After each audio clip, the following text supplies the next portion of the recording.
Hey. Hey, everyone. You didn't think we were coming back. They did? I don't know. I just really felt like singing. I was like, did something happen? I don't know. I just really felt like singing in that moment. I was belting before I was belting before I like signed on with you today. So I was like, oh, really? yeah, I was. I was like, it's giving Leah Michelle. yeah. I said You are you're the Rachel Berry of this podcast. Oh.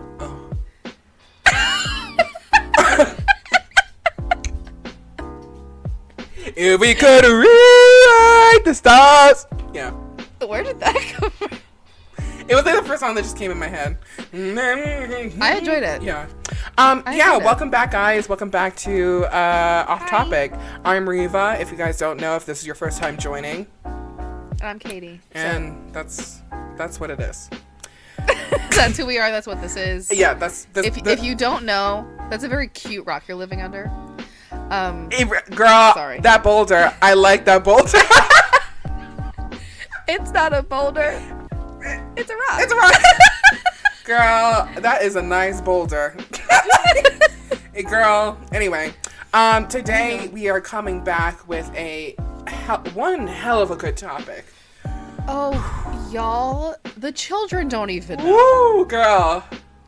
We also didn't even know because we weren't really alive. Mm-hmm. Yeah. But we know, and we need to share this information with you because we'd be doing you a disservice. Yeah. Frankly. Like, we're just doing our job because we are fucking patriots. And we are about to share American history with you all today. This is American fucking history. And you know that this shit is crazy because I have notes and I've got 7 pages of them. America, listen to me when I tell you, I don't take notes. If you look back at the history of our podcast, and there are other podcasts in that tea, I don't take notes. And when I do, they're shitty. This woman... Reva's not notorious for her note taking. No, I am not. I barely got through school with A's. Hey. I thought you said AIDS. Oh my and I was God. about to go with it. I was about to go with it and be like, mm-hmm. Mm-hmm. She did have AIDS. She did. Just lying to people. No, but yeah, we can go back in history and look that I do not take good notes. Because of this topic, I'm still not good at notes because I took 7 pages of them. But this topic had me in a zone. I was like, there's a lot to say. There's so much material. There's so much material. If you have not figured out what we are talking about, I don't know what to tell you, man. You really need to get a book, or learn how to read. Yeah. I'm looking at you, Leah Michelle. Yeah, girl. It's not good to be that old and not know how to read, girl. It's not good. Anyway, I'm looking at you, Jennifer Lawrence. Girl. But don't know how to read. She won the Hunger Games and don't know how to read. Anyway, embarrassing. What we're talking about today is the history, the legend, the myth, and the times of Julia Roberts' dating history. We are talking about it. Y'all. And the thing is, I feel like people, especially people our age or younger, might not know about this because we have only known Julia Roberts as a married woman, really. For the most part. No, yeah, for the most part, yeah. Because, I mean, let's be real. We were alive in 2002, but barely. Oh, yeah. I mean, we were in fucking, preschool. Just... Oh, yeah. Like, shitting, Shit in the can, like, whatever. Like, peeing on ourselves. Yeah. So we've only really ever known Julia Roberts as a married woman, but, before she was a married woman, ooh. God. Wow. I don't know how you... And let me say this. Wait, before we get into it, I'm going to say our famous message before we utter a word. As you should. All of this shit that we're about to talk about, look at me, is alleged. Don't come for us because it's alleged. Okay? It's alleged. Like I say again, our entire careers are alleged. Basically, just think in your head before we say anything. Just stick the word allegedly in front of it in your own mind. That's it. This is not a defamation. We are not defaming. We are just No. stating the alleged facts. If anything, this podcast, this episode today is celebrating Julia Roberts for her ability to pull. Pull! Because this bitch pulled. Pulled! I mean, pulled. By the age of 25, that bitch had several men in suit. Bitch, she got rings. She said, like, Runaway Bride, that was real. That was real. She was getting diamonds. Diamonds! She was getting diamonds. Oh like, my God, had them she was stacked. getting the diamonds and then saying, never mind. Girl, I live. She had these men puss whipped in her at clutch. the altar on one knee. On one knee, on one leg. And then she said, actually. She said, she played, girl, she was Simon when it came to Simon Says. That bitch played him like not a fiddle. Like a fucking fiddle. I mean, we both said, I mean, we're like, I mean, but like, she was that bitch. I mean, really was. Let's be real. Julia Roberts is still one of the most iconic movie stars of all time. Yeah. And back in the 90s, she was like that one. She was that one. Like, no one was fucking with Julia Roberts. Yeah. Like, she was that bitch. And I think the beautiful thing, and like this is another thing too, Julia Roberts, I mean, absolutely no disrespect. I love you, okay? Like I would love my own, you know? Like I love her. I do. I really do love her. Like that woman, Yeah. just a staple in my childhood. I mean, and the bitch was work king in the 90s. She would have up to like 4 movies a year just come out like it was nothing. She was booked. Booked. Booked. And like, okay, bitch. And this is the thing that I get. When you're that booked and busy, when you're that, with work, where are you going to find love other than your little freaking coworkers? You know, I understand. Well, yeah, I mean, we'll get into that, but like this Julia Roberts up until a certain point, and I feel like she learned this lesson along her way. She was picking the same type of person. And I didn't know that until Katie told me that, because I neglected. I wrote the men down and I was thinking to myself, oh my God, there's so many, they look all different, they got different I did not look at the science. And Katie, I looked at Julia's science, but I didn't look at the men's science. And see, that is where the key lies. Her science alone is whoa. Whoa. I looked at that and I was like, first of all, you know what's so funny? I looked up her astrology. The first thing I thought of was, this bitch is loud. And she won't, and she doesn't shut up. And you know what? And that's the thing. We don't shut up either. That's why we had to make a show, just to get it all out. We had to make a show just for her. And let me just say this. Julia Roberts would be a great guest on this podcast. Holy shit. Could you imagine? Oh my God, she'd be a good guest. Are you kidding me? I feel like the three of us would kiki the house down fucking boots. vibe, bitch. Oh my God, she'd be such a good guest. I want to be best friends with her so bad. I saw the chart. I saw the chart and I was like, this is chaotic as fuck, and I love it. Give me her. It's like it's the chaos that like I love. I crave. And admire. I crave. Because it's the chaos that I also see in myself. That I see in myself. Yeah. But I see it and I'm like, wow. Okay. Just how about we dive in? Do you want to dive in with let's dive in. Let's get into it. Okay, so for her science, her sun signs in Scorpio. She's a little Scorpio baby. Her moon signs in Leo. Like we said, she don't shut the fuck up. Her ascendant is in Cancer. Damn. And those 3 signs. It's just like, when I saw that, the first thought I was like, this bitch is a water sign and she knows it. And she's proud of it. Yeah, she's like, I feel my feelings. I'm going to make it everybody's problem. And this is the thing, too, that I love. I mean, I hate to, like, brag about myself, but I really do love it. I love water sign people with a fire moon or a fire ascendant. Because not only are we emotional, but we're loud about it and emotional. We're loud about it. Like, we need everybody to know. And, yeah, for me, I'm a Pisces sun, Sagittarius moon, Leo rising. I can't hide an emotion to save my shit. And I cry every week, without fail. And it could go over the dumbest shit. I don't care what it is. I still cry. Like, sometimes tears will fall down and be like, yep, it's happening. Like, I cry so much, it just comes down my face now, and I just sit. Wow. Like, I wish people could just watch me cry, because it's like, I can silent cry, because I do it so often. I cry, it's like an everyday experience. But I just had to say that. That's upsetting. Anyway, Can't relate. I mean, I can because I'm doing it. Anyway, okay, so her Mercury is in Scorpio. It's just her Sun and Mercury working together is just like chaos incarnate. Her Venus is in Virgo. Which is, it's like going so chaotic, and then that's where we get stagnant. Yeah, it's like this is what? It's like this is where we're getting stagnant. Really, This is the part where we plateau. like here.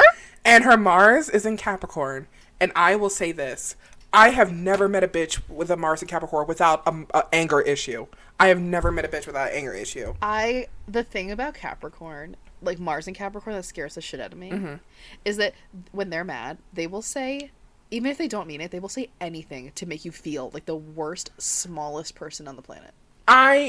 No. Just Mars, like shrink you. I don't know. Mars and Capricorn people, because one of my really good friends is a Mars and Capricorn. And when I say, I've seen her mad before, and it's not a mad that gets me upset. It's a mad that is like, she's upset and she doesn't know what she's doing kind of thing.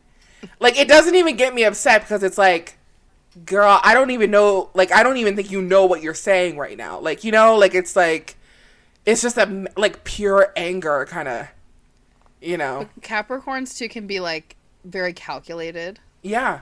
So I feel like sometimes when they're mad, and, like, especially at a specific person, they'll just say something, like, and Capricorns are fucking smart. Like, they're very sarcastic and very dry. They will just say some shit that you're like, oh. like, oh shit. Just cut you down just for the sake of the anger. Yeah. Like, Yes, because it's like just because they're mad. Just because they're mad. Literally, like, they get so mad. They don't mean it. They don't. It's not even like they don't mean it. It's like they're so mad, just everything just, you know? Yeah. And they'll just say, like, crazy. Some crazy fucking angry shit. Yeah. Because they're mad. And I also like to say this too. Your Mars sign is a sign that it's like the sign that you most want to be. That's what you're driving yourself towards. So for her to be a Capricorn is so fitting because in the 90s, like I said again, this bitch was about her work. She was working. She was hustling. She was hustling. She was as we say, a girl boss. Like, she was the person to go, like, she was a perfect example of, this bitch does not know what work-life, like, she's the one who created work-life balance because she had none, you know? Well, yeah, like, her work was her life. Like, she was, like that. Like, she was and that's usually how acting goes. Yes. That's, like, how acting goes, but, I mean, she took it to a place. Like, all she was doing was working. All she was doing, like, she is, like, the bitch that people, like, psychiatrists would look at and be like, maybe we need to implement a new idea. So a hobby, or, like, sleep, so bitches can, like, calm the fuck, because this bitch was working. And it's so interesting that her Mars is in Capricorn, because Capricorn is that sign of work, is that sign of success, career. It's just it's really interesting. Like, for example, mine is in Pisces, which is really fitting because I am a Pisces. So it's like, what I'm striving is, I just want to be yourself. I want to be a homebody hippie all day on the motherfucking couch and eat my chips. Yeah. That's what I want to do. Which is who you are naturally. Which is who I am naturally. So it just works out. It just works out for me, you know. I have two. My sun and my Mars just, like, don't go together. It's like Virgo and Leo just don't go. Like, it's just like don't go. It's interesting for you because your Leo sign. I mean, your Mars sign is Leo, so it's like you are, I think, and you want to be this very outgoing, like, bubbly, lively person. But then the Virgo comes in, you're like, we have to stay home, we have to schedule, we have to make everything right, because I swear to God, if we fuck up our schedule, I swear. Yeah. Yeah, it's a lot. Like, and honestly, the Virgo, Aquarius, Capricorn, big three. I mean, they beat the shit out of the Leo every time. Oh yeah. Like, my Leo placements don't stand a goddamn chance, especially when meeting new people. When I'm meeting a new person, it's so funny. I try so hard to come across as likable that it has the opposite effect. Really? I feel like when in my brain, Right. it's like what happened when you like, you know, like before we met and you gave me that compliment, and I was like, Yeah. thanks. But when I tell you in my head, I thought I sounded like, thanks! Thanks! I'm not kidding. You literally like, yeah, you looked over and you're like, thanks. like, my, how I say stuff and how I think I sound do not match At all. all. At all. Which is, I think, where this, like, weird, like, Virgo Leo thing comes in. Yes. It's just, like, they don't match. Like, I think I sound super nice, and then I don't. So, if, I try to sound nice to the point where I sound like I'm being sarcastic. Yeah. Like, I had someone, I would, like, you remember Sydney, Mm-hmm. my friend Sydney. Mm-hmm. Hi, Sydney. Hi, Sydney. I miss when her. we first met, like, I know, she was so sweet. Yeah. But, like, there would be times where I would compliment her, like, oh my god, I love your shirt, like, I love your pants, Mm-hmm. whatever. Mm-hmm. And she'd be like, are you being sarcastic? Like, I'm like, no. I'm giving you a real compliment. She's like, I can't tell when you're, like, genuinely giving a compliment or when you're, like, being sarcastic. I was like, I would never make fun of you. Like, I would never do that. I'd never be like, oh, love your shirt. I love your fucked up makeup today. Looks real shitty. Girl! Like, fuck. I'm like Regina George. It's like, yeah. vintage, so adorable. That is That's the ugliest epic story I've ever seen in my life. Like, girl, I would never. But that's just how I am. I'm sorry. I don't know. Yeah, when I met you and that happened, I think also too, I was just like, well, fuck. And then I just kept going. And then I had forgotten that you existed after that moment. And you had forgotten I existed after that moment. And then I think there was another time that we met. And it was in the computer room at our college. And I remember sitting there and you came in and you were talking and we were kind of giggling, but like nothing was really happening. And I was like, damn, this bitch is funny as fuck. And then I forgot about you again. It's like, fuck. Yeah, my brain just kind of like instantly was like, shit. And then, yeah, the third time, that was the charm. You know. Yeah, it took us a couple times meeting for it to stick. Yeah. And me walking outside for 40 minutes. And boy, did it stick, because here we are. 5 years later. 4 or 5 years later. Wait. Was that sophomore or junior year? Sophomore. I know the year, like, instantly. It was sophomore spring. So 5 years. Yeah. Isn't that crazy? Wow. That is so crazy. Almost, yeah, we're old. it's almost a decade, bitch. Half a decade. Half a decade. Like, fuck. Yeah. That's disgusting. Isn't it? Like, I love it, but it's disgusting. That means we've been graduated from college for 3 years, and I, like, hate that. I fucking hate that. Okay, let's, other time. Anyway. Yeah. Julia Roberts. Julia Roberts. Um, Who's first? So I have them kind of in order. I forgot about the one that we had Me talked too. about. The one that we talked about before. He's not really important and, like, barely counts. Okay, cool. So the first okay. one that I have down was the first person that we know of in her career when she was becoming famous that she dated was Liam Neeson, and she dated him from 1987 to 1988, allegedly, like we said. God, jeez, don't fucking come for me. Before you continue, can I give you this man's astrology? Yes, please. Give us a science. Okay. So let's keep in mind, Julia is a Scorpio sun, Leo moon, Cancer rising. Right.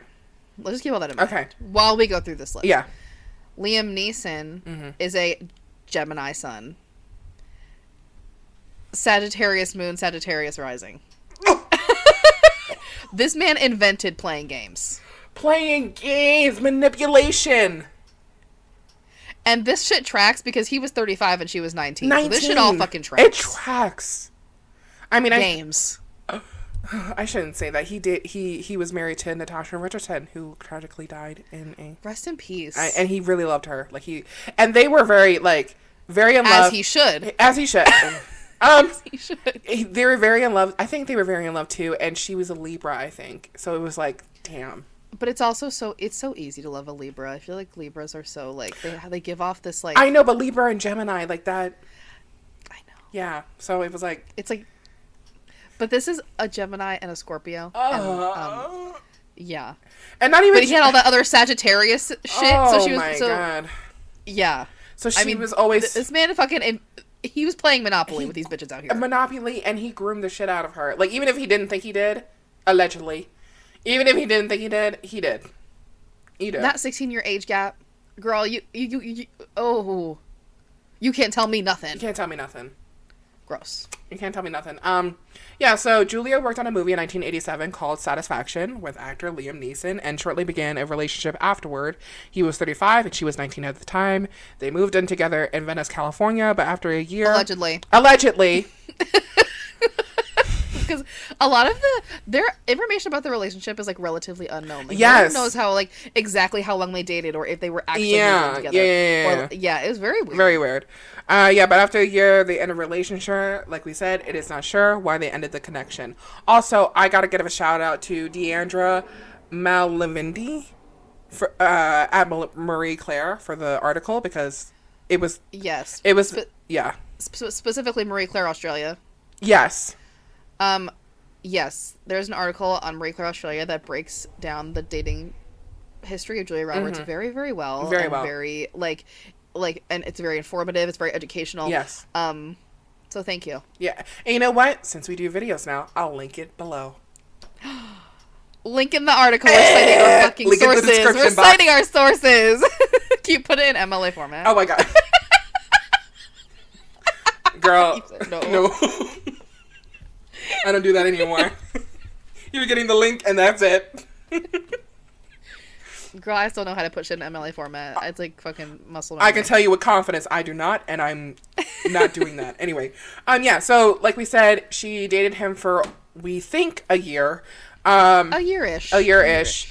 We don't know why they broke up, and that is the story. Yeah, and it was her first Hollywood romance. You know, she was just like dipping her toe in. But it's over, and you're driving me home. That's what it was. Not Lizzie McAlpine in this economy. Also, can I shout out to Lizzie McAlpine because that bitch is amazing. Lizzie McAlpine writes the perfect music for like rom-coms. Yeah, like that song. Imagine that song like opening up a coming of age movie. Could you imagine that song in Lady Bird? Oh, bitch! God. That's someone has to remake Lady Bird and put that song in it. Put that song in there. Yeah.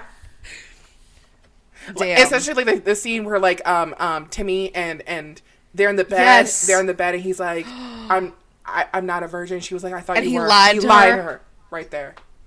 I'm telling you, Yes. I need to make movies. Anyway, yeah. Yeah. You're so right. You're so right. You're so right. Yeah. So after Liam Neeson, Julia Roberts very quickly, might I add, moves on. That's a habit of hers. She homegirl moves on. She said, Moves on "We've been fast. there. We've done that. Yeah. Next." She said, "Thank you." She next. said, "Thank you." Next. She should have been in the "Thank You Next" music video because that really is her theme song. And she's been in more romantic comedies than any person alive. Like she should have been in the movie. Bitch. Yeah. Yeah, she invented rom-com. She should have been in the music video. It'd be like, now I'm gonna wish on, but he wasn't a man. And then like, and then Ariana Grande's like riding, a horse galloping with a wedding dress on, like Runaway Bride, like Runaway Bride. Yeah. She should have been in the movie or the music video. Or if Thank You Next honestly could have been just Ariana in different Julia Roberts movies instead of like other teenage rom-coms, just all Julia Roberts movies. And here's the thing about Miss Julia. Like Pretty Woman. Yes. My Best Friend's Wedding, Mystic Pizza, like just do all and that. Here's the thing about Julia. Notting Hill. Is this bitch is captivating. Like, she will give you a performance like she's never given you before for each movie. Yes. Like, So I mean, true. I can't even watch Steel Magnolias because that shit gets me fucked up every time. But like, especially even in romantic comedy, she gives you a performance. Like, she gives you emotion, Yes. And she plays a different character in each one, which I also Yes, I love that. And honestly, this was the days when rom-com was still, like, it was a thriving, Yes. like, legitimate genre. Yes. Now I feel like rom-coms have kind of died. I know, and that's really sad. But Julia Roberts was, like, the peak of rom-com. Yeah. Like, so good. Yeah. Like, I think, honestly, she really made the genre. Like, love you, Sandy B. She was the blueprint. But she was the motherfucking blueprint. Like, that bitch was rocking it. Like, and, I mean, yeah, Pretty Woman is one of my aunt's, like, I think it is my aunt's favorite movie. It's one of the greatest, not just rom-coms, but... No, greatest movie of all time. Yeah. Of all time. Top 100. Fucking stands the test of time. If aliens came to attack us or something, or like we were sending out like a time capsule, and I want that Pretty Woman. Yeah, Pretty Woman. That goes in the time capsule. 100%. Yeah. 100%.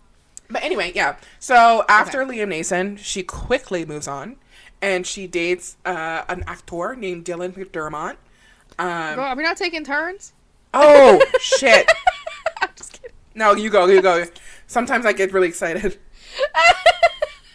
It's like, I'm just here for commentary. Yeah. Okay. Yeah. Go. No, please go. Okay. Yeah, shut me up, please. Are you sure? Yeah. You were really excited. No, shut me up. Go. Okay. Yeah. Okay, so, yeah. So after Liam Neeson, as Reva said, she starts dating Dylan McDermott, who I was shook to learn that she dated him because I did not know this information. He was hottie with a body in American Horror Story season 1. Yes. He's hot. I'll give it to her for that. Dylan McDermott, are you ready for this? Wait, was he the guy who like cried every time he would autofellatiate? I think I can't remember. Was he the husband? He was the husband, right? He was the husband. Yeah, but like in like later on when he spoiler alert, but it's been 12 years. It's so old. Yeah, if you haven't seen it, that's your problem. That's your problem. Not mine. So when he becomes a ghost, his thing is like he autofellatiates, and then while he's doing that, he cries.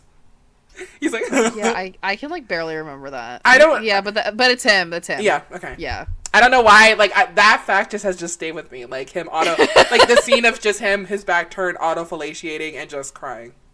Yeah, that's upsetting. Also, I got the word autofellatiating from an episode when they were petting the little animals. The chinchilla. Yeah. Yeah. And you're like, he autofellatiates? But doesn't autofellatiate mean when you suck your own wiener? Okay, so that is wrong. Well, I could also be wrong. No, you're probably right. Wait, I'm not trying to say like the word because I don't want to get docked on freaking YouTube. Pulling the patch. There you go. Pulling the patch. He was pulling the patch. He was pulling the patch. Yeah, there we go. Anyway. Yeah.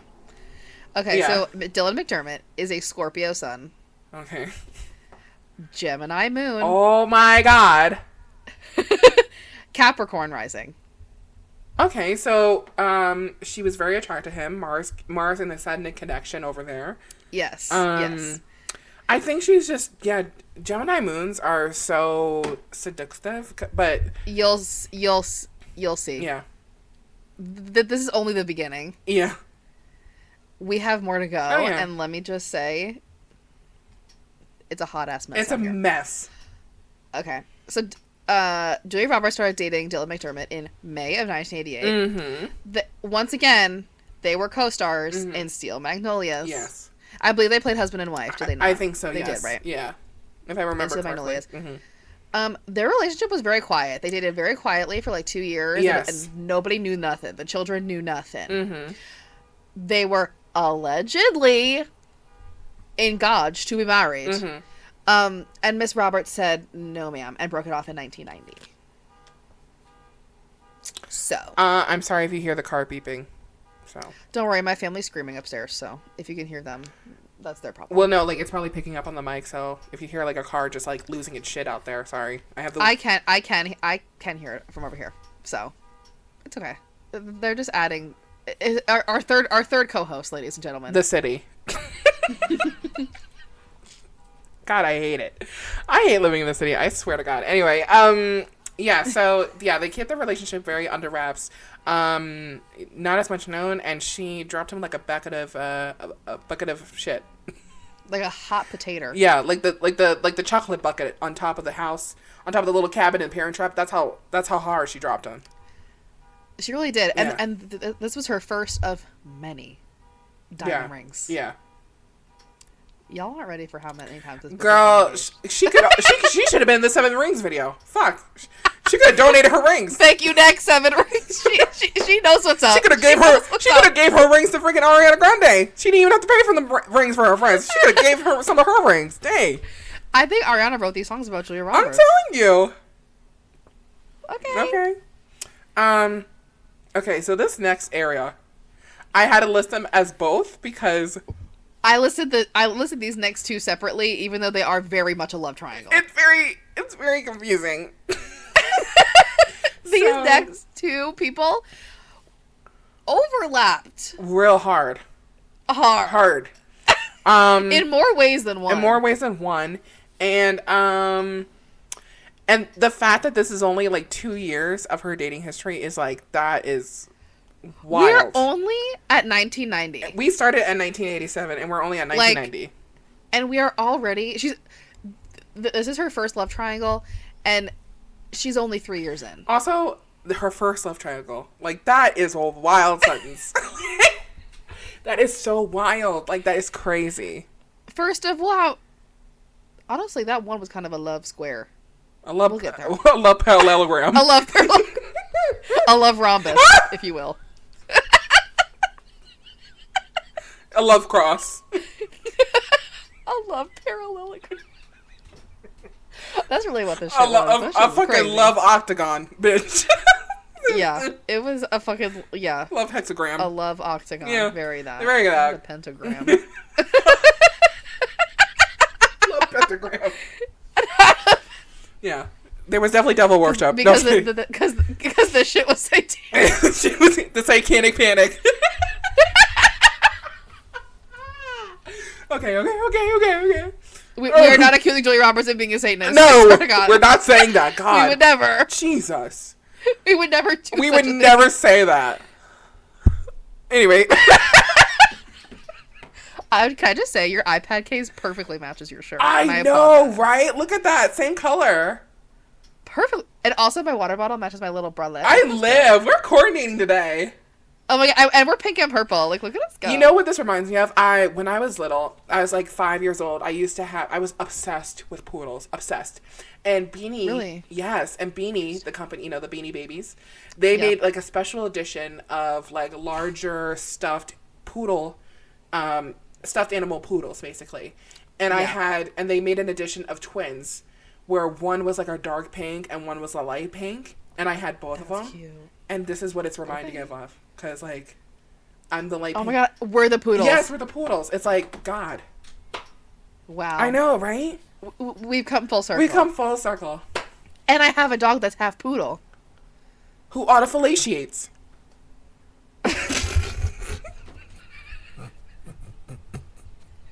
Reva's just spreading rumors that people suck their own dicks.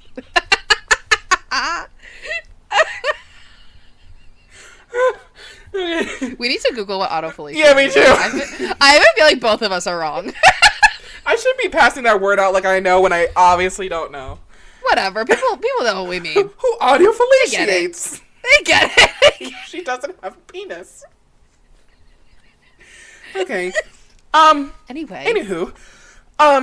Yeah, so the next topic, the next two, I have them down together, but this was the love triangle between her, Kiefer Sutherland, and Jason Patrick, and this happened roughly from 1990 to 1992, allegedly. Girl, I mean, I don't know if the shit was alleged, because this was like the time when celebrities just spilled their own tea. Oh, yeah. Like, now, these celebrities don't say nothing to nobody. Hush. They're like, oh, no comment. Girl, back in the 90s, they had comments. They were like, paragraphs. Let me comment. like, girl, where is Zendaya and Tom Holland? Where are they? They said no comment. Off the earth. Julia Roberts said, I will comment. Comment. I'm going to tell you everything that you need to know. He was very manipulative, and I just didn't want to be in there like that. Yeah, it was like, girl, yeah. I have a quote. She said some shit about Kiefer Sutherland at the end. Girl. She said some shit. She said, we'll get there. We'll get there. So come 1990, and I'm reading this off of my notes / the article that I have read. Shout out to Deandra for this. 1990s, Roberts didn't know that she was about to play part in one of the biggest love triangles in Hollywood history. Like, this is... You were not kidding. You were not kidding when you said you copied and pasted. Oh, I did.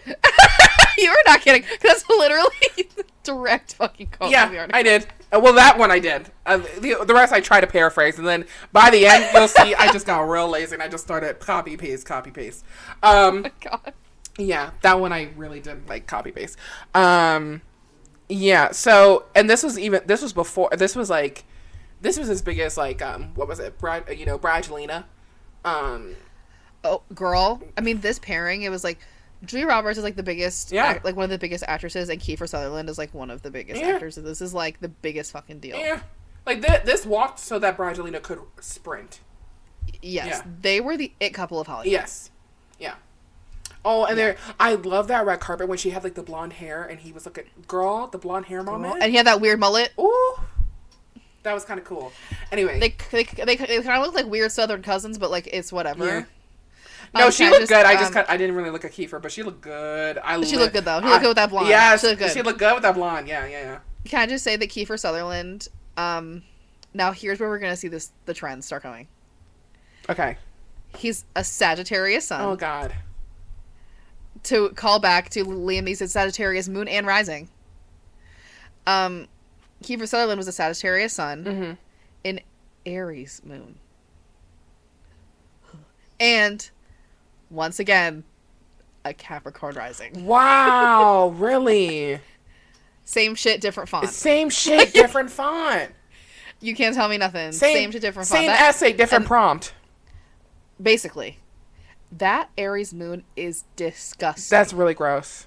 I hate that. I personally don't like Aries moons. Even I know a lot of people personally who have Aries moons. I don't mean to disrespect. I don't like Aries anything. I do not like. I don't like Aries or anything. I do not like Aries moons. Because of the fact that sometimes they could just be very rude. They just say whatever is in their little. They say whatever they're thinking. Yeah. And like no filter. Yeah. And sometimes it's charming. But most times it's but not. Most of the time it's fucking not. No, it's not. And it's like, well, and they're very childish. Yeah. Very childish. Yeah. And like very immature. Yeah. Especially, I feel like that placement in a man, fucking forget it. Well, because like if you think about it, like a lot of people think, or a lot of people who study astrology believe that like each sign represents a time period in a human's life. So Aries is infancy. So imagining having your moon sign in infancy. In baby. In baby. He is baby. In baby. He's a man child. Like, let's be honest. Kiefer Sutherland is a man child. Baby. He is baby. Baby. I don't want to continue with this. I was about to say he's baby and I am mommy. Girl, we discovered. Wait, we have to tell the people. No. Last night. Wait. No, I'm exposing you. Last night, Reva and I watched Dirty Dancing, and we discovered that Reva has a mommy kink, and I don't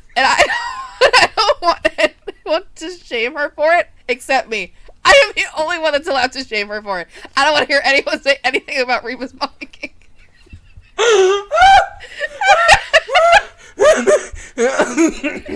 You know what's gonna be even weirder is if you and a guy like you call him daddy and he calls you mommy. That's weird.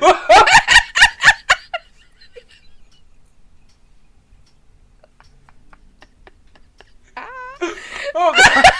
Oh God. Anyway. Oh my God. Could you imagine like you're in the middle of a heated fellowship and he's just like, you like that, mommy? What's that? Ew. Oh. Oh. Wow. I think I'd vom. But I guess that is how it feels to some men when like women call them daddy. Yeah, if you think about it. Like it feels just as weird. Yeah. I hate it. That is a really interesting topic. Like, why is it okay, I guess, to be like Zanny, but why would it feel weird if you were called mommy, you know? It's a bit more normal. Well, but now people call a lot of like women celebrities mother. Oh yeah. It's like the same thing. Oh, I've typed it. Sometimes if I see like a really cool like mother. Yeah, if I see a really cool thirst trap on TikTok, I'll be like, mother? Question mark? It's or do you remember mommy? Mommy? Sorry. Mommy? Sorry, mommy? We do. Yeah. It's just not as like as I think normalized and used as much as daddy. Yeah. Yeah. But the internet's also ruined daddy. Like now. Yeah. Like, you can't call your actual dad daddy. No. I can't. I can't. Could you imagine if, like, if like, your dad and your boyfriend were in the same room and you said... And they both said, yeah? Daddy? And they both turned around. And they said, yeah? That is embarrassing. That's really gross. That's embarrassing. That's embarrassing. Look, that might happen to you. I was about to say, lucky for me, I don't know that my father, so... You never know. Yeah, I mean... You never know. I mean... You could end up in a sticky situation. Or maybe, like, what if I did that, yeah, to, like, no, I don't know, yeah, I was gonna say, what if I did that I mean, and his dad was there? some people call their in-laws mom and dad. You're right, but that would be weird. That's even weirder. Oh God. Let's move on. Wait, what are we talking about? Right? Yeah. Kiefer Sutherland. Okay. Kiefer Sutherland. Yeah. So Kiefer Sutherland. Yeah. So it says after splitting up with McDermott, Roberts took the role of Dr. Rachel Manis in the film Flatliners. I also didn't know that there was an original version of Flatliners. Like, I watched a new version with Elliot Page and before Elliot had transitioned. Yes. And other actors, I don't know their names, but I didn't know that there was this like original movie. I didn't know that this movie even existed, so. I just learned this information. So. I knew this movie existed, the new version, but I didn't know there was an old version. So, well, now you know. Well, now I know. Yeah, alongside Kiefer Sutherland. However, while the movie wasn't much of a success, Robert's love life became one because of not because, but this is the article speaking. It's debatable. Yeah. Success is debatable. So Kiefer and Robert started the relationship when they were on the set of Flatliners, and he was newly divorced from actress Camila Cath, and this was also the time that Roberts had ended a entanglement, as we would call it. They were both off of like committed relationships, yes. And they were like clearly ready to like fuck. They were young and they were young and feral. Yeah, they were like, okay, I'm divorced, I'm single. Like, what the fuck are we doing? Yeah, what the fuck are we doing? And this was when they met, they fell in love. This was a very fast relationship. Very fast. That's her jam. Like, she loves an instant connection. Yes. Think of Ariana Grande and Pete Davidson. That's how fast it was. Yeah. Actually, not that fast. Honestly, wait. But it kind of ends the same way. Yes. It ends the exact same way. Yeah. Mm-hmm. Again, Ariana Grande. What are we doing with this connection? Like, what are we doing with the Ariana Grande Julia Roberts connection? Like, yo, that's really weird. Yeah, so, think of Ariana Grande and Pete Davidson. That's how it kind of went. It was very whirlwindy. They were very much in love. Just couldn't get enough each other. Wanted to spend all their time together. And, so they decided to get married, and they decided to have the wedding less than a year later. Less than a year later, and they decided to have the wedding at Century Fox's Soundstage number 14. To have a soundstage transformed into some fucking garden paradise shit is so funny to me. Mental, because it's like it's an even deeper metaphor that your marriage is fake. It's just for this, for the movies, yeah. For the, like, it's such a metaphor. Yes. It's like, it's so ironic, and it's, like, they didn't even realize how ridiculous it sounds. Like You're that. Getting married on a set. You're getting married on a stage. Like, I'm not saying their relationship was fake, but I'm saying that, like, their relationship wasn't real. It was delusion. It was delusion. Yeah. It was delusion. Allegedly. Well, and I mean, his Aries moon. I mean, this was bound to happen. Yeah. He said, "Do you want to get married?" And then her fucking Scorpio ass said, "Okay." Like, they literally had. It was like if like Andy and April from Parks and Rec got married, and then like their relationship just crashed. That's what it was. Yeah. But even with that, they had a kind of like a slow burn. Damn. Like, they just went. They were whirlwind. Like, they were just. Ugh. They went for from 0 to 200. Yeah, they really did. Yeah.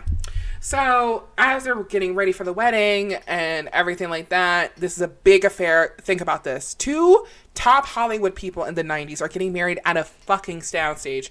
Dude, the world... What would this be like today? It would be like the royal wedding. But, like, the biggest actors right now. Mm-hmm. It'd be like fucking, like if... I don't fucking know, like Timothy Chalamet. Yeah. Married, like, Florence Pugh. Yeah. It would be like the biggest, like, up and coming actors get, like, fathom that. Yeah, can't even fathom. It'd be like a royal wedding, I'm telling you. Like, it'd be crazy. Yeah. And so, I mean, there was all this shit that went into this wedding. Like, you know, caterers, florals, everything was going into this. It was a big fucking affair. And while this was happening, since it was so whirlwind, Julia, she sat back and she said, wait a minute. Hold up. They don't love you like I love you, because I gotta stop this. Wait a minute.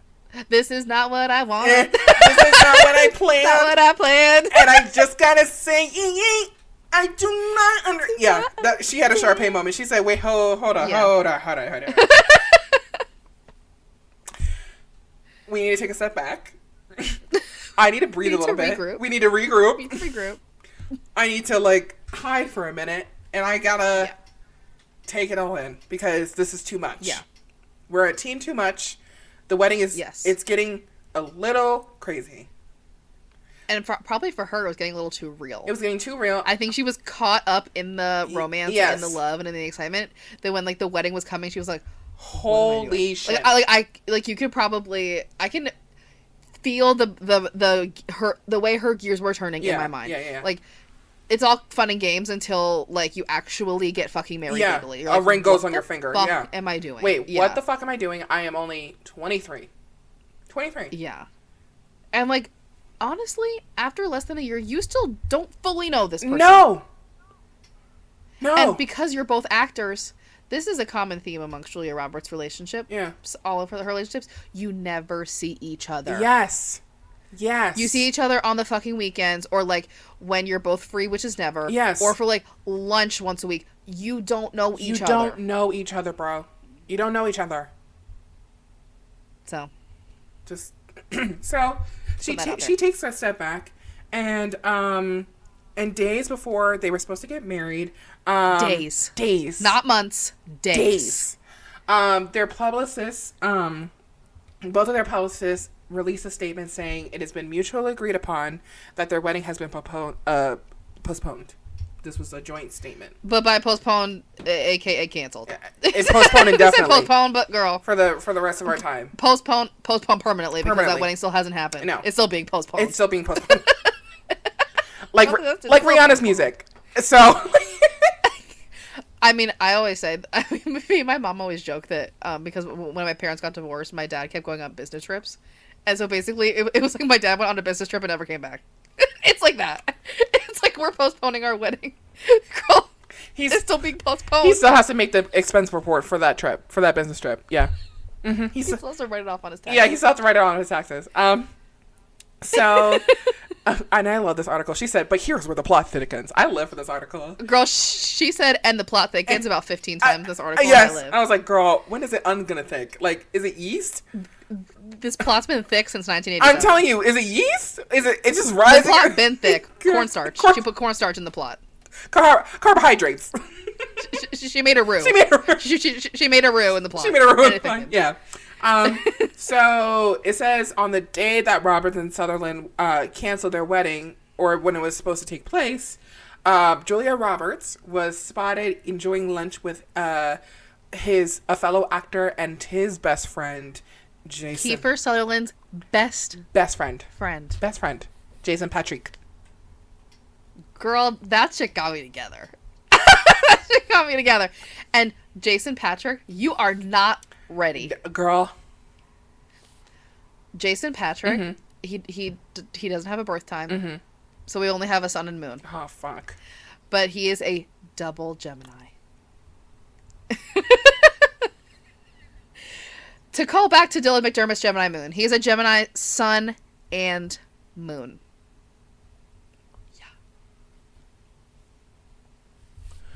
Yeah. Run. Yeah. Run. Yeah. Let's just say this shit didn't fucking last. And she ran. She did. But she ran into the hands of the double Gemini. I know, but then she ran from him. But then she ran from him and then ran immediately to somebody else. She said bye. Bye. Oh my god, a double Gemini. The feels. I'm so sorry. Yeah. Jesus. Yeah. So she was spotted with the double Gemini. Yeah. Which is tragic. Tragic. So, in the article, it says, so years later, they ask her why she, runaway bride, the situation. Yeah. And she said that, the reason was a lot simpler than what the media had made it out to be. Girl. Allegedly. Well, but we find out that Kiefer Sutherland wasn't so innocent either. No, he was not. This is why I believe women's rights, and I believe women's rights. Because I am a fucking patriot. I'm a fucking patriot. Okay? I believe women. I believe women when they say shit. Hashtag believe women. Hashtag I believe women. Okay? Hashtag I believe Julia Roberts. I'm a fucking patriot. Jesus Christ. Nobody knows what we're fucking talking about. No one knows. Yeah, sorry. Anyway. Yeah. So she says, in quote, she says, I feel like Kiefer, for whatever reasons, tried to make it seem like he was the victim of the situation. She told... Girl, that's what I was talking about. When she said he's out here playing the victim. And she said that... He's making it sound like I did something wrong. Like it was my fault. Like it was my fault. Well, guess what? He cheated on me too, bitch. Two-way cheat. I mean, he cheated on her with a go-go dancer. I said, fuck a go dancer. I'm gonna cheat on you with your best friend. With your best friend? That Taylor Swift song. She says, I'm going out with all your best friends. And she did. Picture to burn. Yeah. And she did. Yeah, she did. She took Taylor Swift's advice and she said, oh, you know what I'm gonna do? I'm gonna date your best friend. She said, oh, you think you would get me? You think it would kill me to fuck a go down? How about I fuck your best friend? And then go to Ireland with him. How are you gonna like that? Kiefer Sutherland. I'm gonna go to Ireland. I'm gonna go to Ireland with your best friend. On the day that we were supposed to get married. Bitch. How do you like that? Like, you better go off, queen. You better fuck it up. On the day we were supposed to get married. You know what gagged me? What? Julia Roberts and Jason Patrick went to Ireland together, and then Jason Patrick had the nerve to say it was not a romantic getaway, like we just went. Girl, what? You're gonna tell me you didn't fuck on that trip? I'm telling you. Oh, so you were you were friends? It was a platonic thing that you went to Ireland randomly on the day that she was supposed to get married? To your best friend? To your best friend. You know what I want to know? If Kiefer Sutherland and Jason Patrick, like, stayed friends. Do you think that ended their friendship? I think it did. I think it did. For him, it must have. For him to go with his best friend's ex-fiance on their wedding day to Ireland, one of the most romantic places on the earth. I bet you I bet you they both kissed the fuck out of that. She said, "Fuck you and your go-go dancer." You think that would get to me? I'm okay. I can play games too. I'ma fuck your best friend. The person you cry to every night, the person that you hang out with, I'ma fuck him. But the person that you kiki with and trust with your life, trust with your whole the heart, only person you're vulnerable with, I'm gonna fuck that man. I'm gonna fuck him, and we're gonna go to Ireland together and kiss the fuck out of the Blarney Stone. Girl, fuck you. Fuck you. I live. Girl, I live. Now that is some Scorpio Capricorn shit. Now that is some Scorpio shit. That is some Scorpio Capricorn shit. That is some shit. Honestly, she was working. She said, I'ma kill my ex. Not the best idea. Here's new girlfriend next time I get here. Come on. Yeah. That is some Scorpio mind game shit. Give it to me. She really was fucking with these men. Yes. But, like, honestly, girl work. Like, you better humble them. Humble them. And ever since Kiefer Sutherland played a KKK member in A Time to Kill, I can't look at him the same. I can't even look at him the same, no. and then you take my girl Sandy B and you put her on a fucking plank or whatever. On a stake? On a stake. And you just beat the shit out of her? And you beat the shit out of her and then leave her for dead. Both Julia Roberts and Sandra Bullock, victims. They've both been personally victimized by Kiefer Sutherland. And I can't take that. Nope. Also, what kind of fucking name is Kiefer? I thought his name was Keith when I was younger, and then I found it was Kiefer, and I was like... It should be. I was like, what happened in the birth room? Like, did she... Kiefer is like that fucking yogurt shit at the store. Yeah. You know, like Kiefer, like that yogurt shit. Yeah. His name is Yogurt.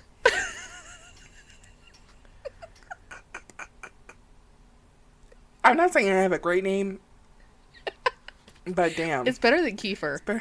What the fuck is Kiefer? I don't know. That sounds medical. It should be Keith. It should be Keith Sutherland. That shit sounds medical. I don't know. You need to get that checked Yeah, out. I don't like it. I don't like that. I don't like it.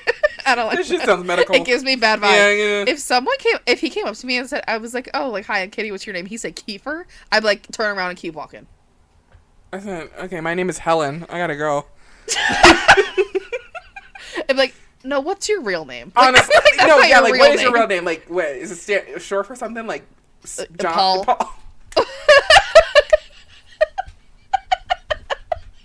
Steve? Like, what the fuck? That is not his name, bro. You cannot tell me that's your fucking Also, name. not a saying it's short for something, and then we say the name that the name is shorter than the. Or it could be his middle name. I'm like, maybe it's your middle name. Paul Kiefer. Paul Kiefer. Like, what is that? But he goes by his middle name, and I'm like, that was a choice. It's just like, what would it stand for? Why Kiefer? It's probably like. Also, that sounds like keistering. European. That sounds like the word keister. It does sound like the word keister, and I call him keister. Keister Sutherland. I can never email you know how I feel about Richard Gere. I can't meet him. Because Neither of us can. I swear my bitch ass will be like, hey, Tiff. Neither of us can be Richard Gere. Ends it. If y'all don't know that Richard Gere's middle name is Tiffany, get into it. Because Richard Gere, probably one of the most, like, he's, like, very manly. Oh, yeah, like, very swarthy. manly, very masculine. Yeah. His middle name is Tiffany. I would. Is it with an I or a Y? Why? Damn, if it was with an I, that's even That's funnier. even wow.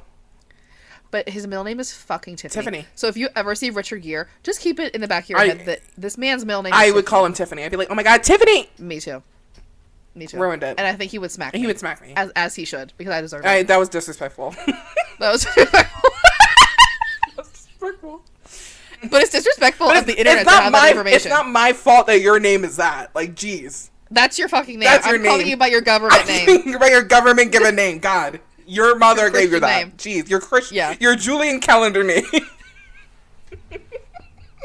God. I'm just calling you by the name on your fucking birth certificate. Don't you come Don't for me. you come for me. God. Jeez. What do you think this is? I'm calling you by, at least I'm showing you respect by giving you your God-given Christian Julian calendar name. Girl. Amen. Amen. Point blank period. Point blank, period. Pee, poo, poo, poo, period. Period. Period. Anyway. Oh yeah. Honestly, though, besides all of that, Mm-hmm. her relationship with Jason Patrick, I feel like, was very, nothing. No. Besides the relation with Kiefer Sutherland. Yeah. Like, that was the interesting part. Yeah. Like, the interesting part wasn't Jason Patrick. It was his relationship with Kiefer Sutherland. Yeah. So, I mean, what are you going to She do? literally says, this is a quote. She says, I quite honestly believe that Kiefer knows that this is the best thing for himself and for me, that it didn't happen. But he shouldn't try to make himself look better by taking shots at me. Somehow or another, it turned into Kiefer being left at the altar. Well, I just don't understand that, quite frankly. But then he also came back and kind of commended her for... Yes, he did. Like, he probably wouldn't have been brave In enough to actually do 2016, that. he says, he told the Jess Kogel interview in 2016, we were both young, we were both very much in love, and we had decided we wanted to get married, but then this other thing kind of took over. And he commends her by, like, saying, like, yeah, like, I'm proud of her that she chose to, like, stop it. Yeah.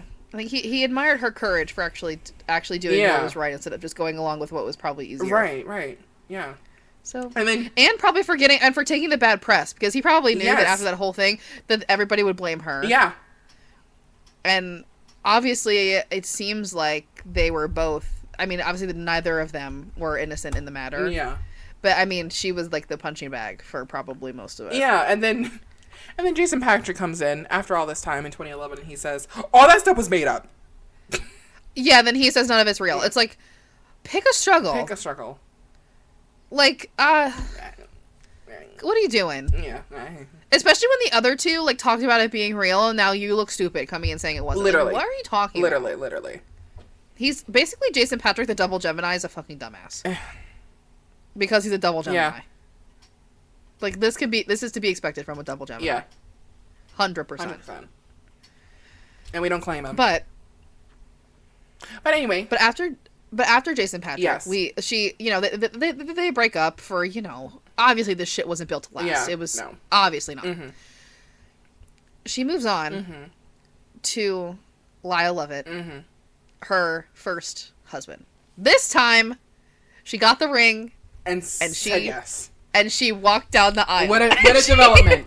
Clap for that. She walked down the aisle, everybody clap. She committed. She committed, and she said, "This seems right." Right. However, it was a messy way to get there. Let's dive in. And it was a messy way to stay there, too. Oh. And they didn't stay very long. No, they didn't. So, Lyle Lovett is, just like Dylan McDermott, a Scorpio sun. But this time, to spice it up, he has a Pisces moon. Ooh. Oh, so the man's got feelings. So he feels very deeply, and I feel like she saw that, and she was like, "Oh, I'm feeling what you're feeling, and you're feeling too." And here's the thing that I love. Here's the thing that I love about time and growing up. I feel like when we're younger, when you're younger, you're attracted to the Gemini or like the dark cool guy, like the bad boy, whatever, or even like people who are or men who are literally emotionally unavailable because you're like, Venus and Virgo, I could fix him, It's either I can fix him, or sometimes when a guy, like when you're younger and a guy's emotionally unavailable, there's something about that that is like very mysterious and like alluring. Yeah. Like, because you know so little. Yes. Yeah. So it's either I can fix him or I can break my way in behind whatever. Literally, whatever that is. Yeah. So it's one of the two things. Either I can fix him or I can break down the wall. Yeah. Or because also there's a thing about bad boys that's almost always automatically assumed. If you see a bad boy that wears like a leather jacket and like rides a motorcycle and like wears sunglasses, there's like that trope that's like, but they're like a teddy bear on the inside or like very emotional or sensitive. Yeah. Sometimes they're not. No, they're not. Sometimes they're not. No. Sometimes they're assholes. Yeah. What are you gonna do? What are you gonna do? But Lyle Lovett was, it sounds like, Scorpio, Pisces, emotional. Emotional guy. Very emotional guy. I mean, it makes sense, too. He was a musician. Yeah. Like a country artist. I feel like musicians really pour their emotions into their music, and it's like a very emotional thing. Yeah. So, Julia, again, well, they met before they were co-stars, but they were co-stars. Spoiler alert. They were. In a movie called The Player. But they met through mutual friends. That was 1992. Yeah. They started dating in 1993. And according to... I need y'all to Google pictures of what he looks like. And just know that Julia Roberts called him perfect. And that she had a very strong reaction when they met. So, and when she was saying that, she was talking about Lyle Lovett. Google it, please. He has a very unique look. Let's just say that. He's got a lot of things going on his face. There's a lot of things working, and you know what? People can look like what they look like. Like I said in our last episode, people can look like what they look like. But I'm not going to insult Lyle Lovett because he's a very emotional man. Yes, and you know what? People are, like I said, people can look like what they look like. And I'm going to stop it right there. And Julia Roberts saw the perfection in him. That's what I'm saying. She saw it. That's all that matters. I don't have to see it. And this is the thing about a woman's love. Literally, a man could look like literally a fucking roadkill, and if you are delusional and you see him the right way, if you turn your head, bitch. Yeah, if you squint, girl, anybody can be Prince Charming. I don't give a fuck. And honestly, it's not even about how you look. No. It's about how you carry yourself. Yeah. It's like there's a confidence. Yeah. It's all about confidence. Yeah. And clearly Lyle Lovett had some of that because Julia Roberts was feeling his zhuzh. I think they met and she was like, Period. She literally says, I think, quote, she says, I had a very strong reaction to meeting him. Yes. She told Barbara Rogers in 1993, different to the way that I've ever reacted to any person on the planet. He's perfect. And I would like to just say this. This is like multiple times she said this about men. When I like wrote this down, I was like, bitch, you've said this about Kiefer. You've said this about other bitches. Like, what is different about him that you're feeling it again? Like, I don't understand. Clearly, I mean, she is clearly a very, she gets very emotionally attached. Like, yes, very quickly. And also, it's like, she seems very trusting. Like, very trusting, yeah. She meets these men, and I mean, like, Lyle Lovett, they literally started dating in 1993. Mm-hmm. They got married 3 weeks later. Mm-hmm. Like, very trusting. Yes, very trusting. Just counted on him to be this way forever. Forever. Because when you meet, especially I feel like when you meet a like potential romantic partner, they are not the same. It's like you meet them, and within the first probably month, you're just meeting their mask, whatever they feel like showing. Right. So it's like, girl, you don't even know. You don't even know like him. That is so crazy. That's scary. I can't even imagine that. It's so scary. That's so scary. She was fearless when it came to these men. She was just like, want to get married, sounds slut. Well, like, this is a thing that I always tend to think of. Because, like, Kate Blanchett, her and her husband was the same way. Like, they had met, they dated for a month, and they got married. 30 days. Crazy. And they're still married, you know? They have 4 kids, a freaking dog, some pigs, and they live in Australia. Sometimes it works out. And that's Sometimes it. Really and that is such out. the crazy thing about life is, like, I mean, most time it doesn't, but it's like that one good couple that it does, and then everyone's, you know, thinks, oh my God, it's gonna happen to me. That girl, it's like you have to sometimes following your instincts like that. Works out in your favor. Yes, sometimes it doesn't. Sometimes I know that. Like, you know, not it like. So sometimes, as you say, it's like a bad perm, but it just don't take. Girl, like Tyler Perry wrote it. If sometimes it's just like a bad perm, sometimes it just don't take. But girl, yeah. Let's get into this wedding. They got married. First of all, they got married in Indiana. Who the fuck gets married in Indiana? Besides my cousins. Indiana? Like, what was she seeing? Indiana. She must have been head over heels in love to get married. I'm telling you. This is like, it reminds me. Pay me money. It reminds me of Princess Diana when she met that guy. When she met the people that she dated. I think his name was like Hesnot. I forgot. He was. I'm not even going to attempt to pronounce it. I don't know. His name starts with an H. Let's call him Henry. H. How about we just call him H? Henry or H. And H was a Muslim man, and Diana met him through mutual friends or something, and he was a doctor, and she was like in love with him, like in love. She was like, oh my God. The bitch was considering, you know, converting to Islam for him, and like wearing the sari and everything, like wearing everything. Girl, like, when you're in love, girl, love will make you do crazy and things. I was like, you know what, I kind of live. And then he was like, you know, I think as the relationship goes on, blah blah blah, you know, like he told her to do a lot of things that she was just like not willing to do, and he was like, you know what, that's not gonna work out, and she was like, no, and then he broke up with her, and she was like, fuck. Damn it. But it's giving, it's kind of giving that same energy. It's like, marry Indiana. They got married in Indiana. Not only did they get married in Indiana, they had like a church wedding, like a fucking God, like straight and arrow fucking church wedding. Well, she's from the South, so it kind of makes sense. And so is he. He's from Texas. So Texas. Where is she from? Georgia, I think. And then the South. Yeah, I know. Okay, somewhere, but like Texas, Georgia, Indiana. That's what I'm saying. Texas, Georgia, Indiana. I don't know. Listen. No, I probably know why. Because I think they got married in between her acting gigs and when he was on tour. So I bet you he was in Indiana on tour. And she was like, want to get married before your gig. Okay. And he was like, okay, babe, sounds good. Right. I think that's literally how it went. Yeah. So it was a classic church wedding. Right. That was planned in 72 hours. They literally planned this wedding in 3 days. Nope.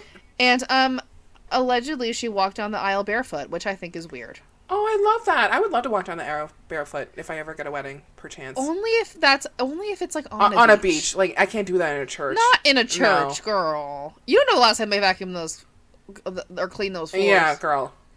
Or wash that Not rug. Only was she barefoot, or wash that little aisle rug. Exactly. Yeah. She was not only was she barefoot, she was barefoot wearing like a Comme des Garçons dress that he bought for her. So, like, you're wearing a very expensive, beautiful dress with no shoes. No shoes. It was a choice. It was a decision. But she was also, I mean, how old was she? 25? 25. So. Yeah. Listen, you do dumb things when you're 25, we would know. Yeah. Oh, yeah, because it says, in the article, it says, it was planned only 17 hours before because they had to get crammed between Robert's film shooting schedule and Lovett's tour dates. Yes. So he was probably on tour, and she was like, you know, they were in Indiana, and she was like, here's a church, let's get married in it. Yeah.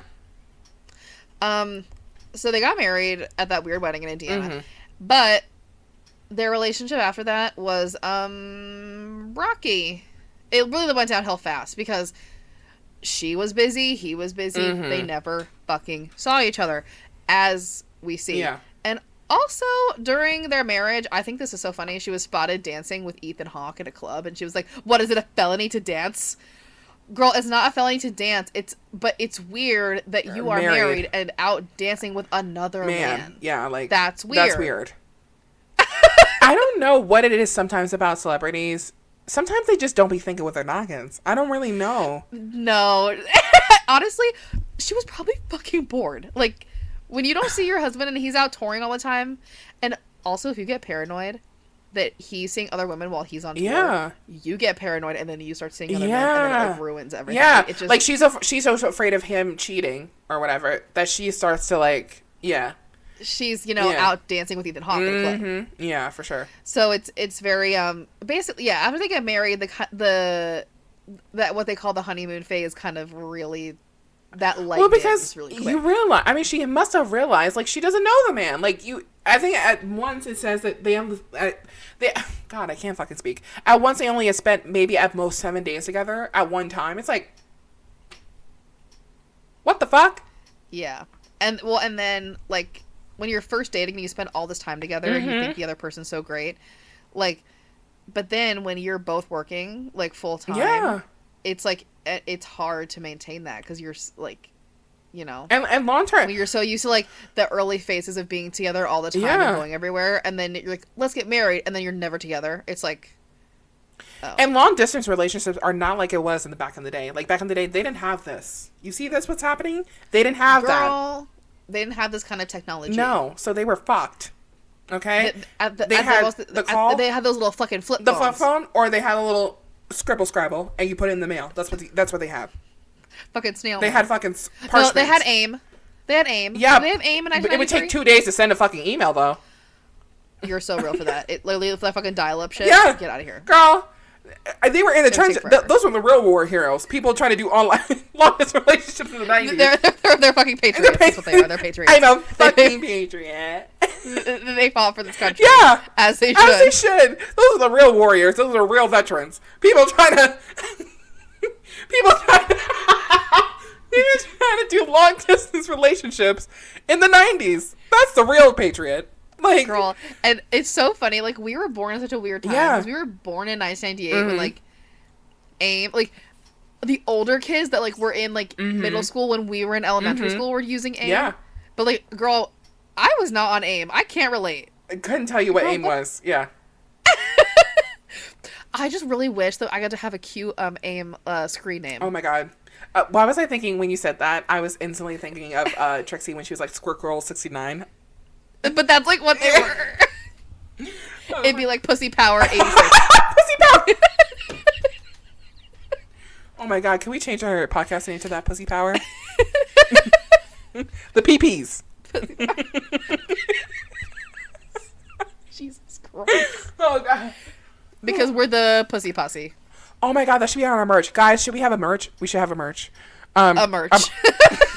Just one merch. Should we have a merch? You guys in the comments, please tell us. Can we change our one of our shirts should just say Pussy Power? Pussy Power. Or Power to the Puss. Power to the Puss. And then a little fist. I want to teach you this as I'm a fucking patriot. I'm a fucking patriot. Because I'm a fucking patriot. I'm a fucking patriot with like the little and then like the eagle and the and an American flag. American flag. Oh, no, it's the American flag with Nicki Minaj on it, and it says, I'm a fucking patriot. I'm a fucking patriot. Yeah. No, I need that as a real flag to hang up in my room. Me too. Like right now. Yeah, for sure. Anyway. Yeah. So Julia and Lyle. unfortunately, after 2 years of being together, not married, but being together, get divorced in 1995. They do. So sad. Yeah. And years later, Julia Roberts says she doesn't regret it, but she called the marriage a miscalculation. I think that's even more offensive than a mistake. That's worse. That's worse. That is more offensive than saying that's a mistake. I severely miscalculated. She said, I did the math wrong. I didn't carry the 1, and it went all south. I didn't carry the 1 and divided the 2. I didn't do that. And it went all south, and it was bad. That is even more offensive than saying it's a mistake. It's a miscalculation. Basically, she said, I don't regret it, but I do. But I do. But it was a mistake on my part. I think it was a little oopsie doopsie. I think this was the part. God, where was it? When did she say this? Speaking of years later, I don't even know. I don't know when she said this, but I think like when she like did her whole spiritual reformation. This is probably when she said that. It's not a mistake. There are no mistakes. Honestly, you're probably right. Yeah. You're probably right. But this is where we see, between this relationship and the next one, this is where we see a little bit of a break. The last few, like the first few, girl, one after the other after the other. This girl was pulling bag 'em and back tag 'em. to back. Bag 'em and tag 'em. I couldn't. Like, honestly, her back hurt. I'm telling you, from carrying all these relationships. I'm telling you. But now we see a little bit of a break from 1995 to 1997. She's finding herself. And who does she pick up in 1997, Reva? She picks up the one, the only Benjamin Bratt. She picks him up. What a name. What a name. What a name. That's a cool name. It is a really cool name. Benjamin Bratt. Yeah. So, it's a sexy name. If I heard that name, I'd be like, ooh, I bet he's hot. Hi. Benjamin Bratt. My name is Reva. I always think, for some reason, Benjamin Bratt yes. and Spencer Pratt. Yes. Or Chris. Like, live in the same place. Or even Chris Pratt. I don't even know. Like, just. That's true. But anyway. Chris Pratt lives in the fucking garbage. Yeah, he does. Anyway.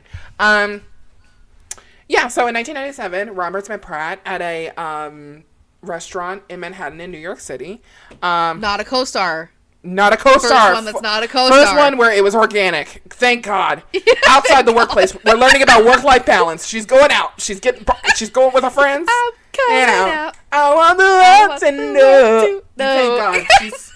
Whew, God. Oh, wait. Yeah. And before we go further, Benjamin Bratt, to call back to Liam Neeson and Kiefer Sutherland, Benjamin Bratt is a Sagittarius sun. Okay. And to call back to Dylan McDermott and Kiefer Sutherland, he's a Capricorn moon. So we have the Sagittarius and Capricorn coming back once again, making their return. But we're spicing it up with the rising, and he's a Virgo rising. Oh, okay. Okay.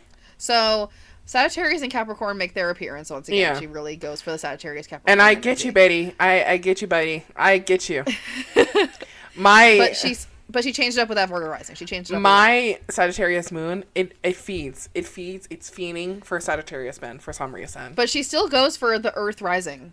The Earth rising just won't. Oh, same. It's either same. Capricorn rising or Virgo rising. Same. Like, I love Earth rising men for some reason. Like, I think my dream man would be like a Sagittarius sun, Scorpio moon, Taurus rising. That's like the scariest. I know. I know, baby. I know what I want, but for some reason, all my celebrity crushes, I have so much Libra in that document that we have. Yes. Oh my God, we should we should put it. We do a whole episode with those. Yes, we should. Yeah, we should. I think we did it before. Going over them. I think we already did. Did we? I think we did before in our old life, in our past life when we were in that city. In our past life, you know what? I think you're right. They can go back and watch it. You get it. Yeah, we learned a lot that day. We really did. But I think also too Aquarius moons, addicted to Aquarius moons. So this works out for you. Hi. Addicted to them. Addicted. Like, I think all the major... I do love an Aquarius. Girl, I love an Aquarius. Aquarius moons, for some reason, I love them. I love Aquarius moons for some reason. I could just... If I have a celebrity crush, nine times out of 10, they're an Aquarius. Yeah. What is it? Yeah, 9 times out of 10, so if I have a celebrity crush, it's a Sagittarius. And you know that. Like, Brendan Fraser... Who else? Nicholas Hoult. We love our moon signs. I mean, it makes so sense. much sense. Yeah. Which is really weird because, like, I know a lot of guys that I liked in my, in my real life, they're not Sagittarius, but when it comes to celebrity men, like, Sagittarius, it just irks out of me. It just, like, fucking seeps. Yeah. Yeah. I know. I have a lot of Aquarius, a lot of Libra, and a lot of Leo. So much Leo, which is not good for me. I got a lot of Sagittarius, a lot of Taurus, and a lot of Scorpio. No, Sagittarius and Taurus, I think, which is really weird. It's like a fire earth. That's wild. That is weird. Yeah. So, two very different energies. Yeah. Well, when they come, he's either crazy or stable. but no, when they come together, it makes a perfect himbo. Brendan Fraser, I love you. God. Yeah, I loved you when the chips went down and no one loved you. I just need you to remember that. And it's a record. It's a record. I remember loving Brendan Fraser, and you told me it was bad, and then he's now up for an Oscar. I was there for you when the chips were down. Reva, I did not say it was bad. It's just you always do this. You have celebrity crushes that were like hot in the 80s, like aren't hot anymore, and are like 40 years older than you. It's because my mom showed me a lot of old movies when I was younger. God. Okay. Jesus. It's the same type of thing. Yeah. I do agree with you that Brendan Fraser was hot. I would need everybody outside to Back shut in the the day. hell up because I'm recording. Thank you. Thank you. And we're talking about Brendan Fraser? God. Oh, no. He was hot as fuck. Holy He was hot. I told my mom that she's lucky I wasn't a teenager in the 80s because, like, imagine, like, Patrick Swayze and Brendan Fraser at the same time. The way we would have been feral. Bro, Brendan Fraser in School Ties knock me out. And I tell you this all the time every time we talk about School Ties. I don't know who that guy's name is, but that guy with the dark hair and the chiseled chin, he could have my ass. Y'all go watch School Ties. It's on HBO. Please, it literally has like all these famous men, and they're hot as fuck, bro. Matt Damon, Yes. and Ben Affleck. Yes, again. But they were a lot younger. A lot younger, and Matt Damon plays not a very bad villain, but he plays an idiot. He plays the problematic teen. Oh my god. Remember that inside joke we had about that movie?